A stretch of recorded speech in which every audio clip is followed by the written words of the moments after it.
আৰু খুব সোনকালে আমি গ্ৰেজুৱেট টিচাৰ আৰু পোষ্ট গ্ৰেজুৱেট টিচাৰৰ নিযুক্তি পত্ৰ আমি বিতৰণ কৰিম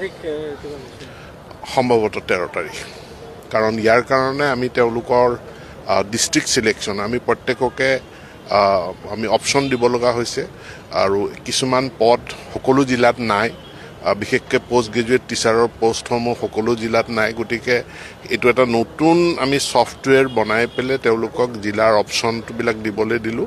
আৰু জিলাৰ অপশ্যনখিনি দিয়াৰ পাছত মেৰিটৰ ভিত্তিত তেওঁলোকে হোম ডিষ্ট্ৰিক্ট প্ৰিফাৰেঞ্চ পাব প্ৰত্যেককে আমি হোম ডিষ্ট্ৰিক্টতে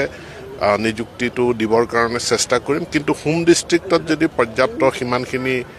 পদ নাথাকে খালী পদ নাথাকে তেনেহ'লে কাষৰ ডিষ্ট্ৰিক্টলৈ আমি তেওঁলোকৰ ছেকেণ্ড প্ৰিফাৰেঞ্চ থাৰ্ড প্ৰিফাৰেঞ্চ এনেধৰণে আমি এটা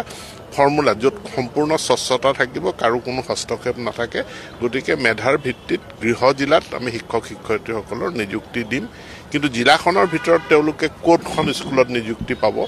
তাৰ কাৰণে জিলা পৰ্যায়ত এখন কমিটি থাকিব কাৰণ আমি নিড বেছ যিবিলাক বিদ্যালয়ত খালী আছে পদ তাতে আমি নিযুক্তি দিব লাগিব গতিকে সেই কমিটিখনে পোষ্টিংখিনি চূড়ান্ত কৰিব অভিভাৱক মন্ত্ৰীৰ অনুমোদন সাপেক্ষে আমি স্কুল এলটমেণ্টখিনি জিলা পৰ্যায়ত কৰিম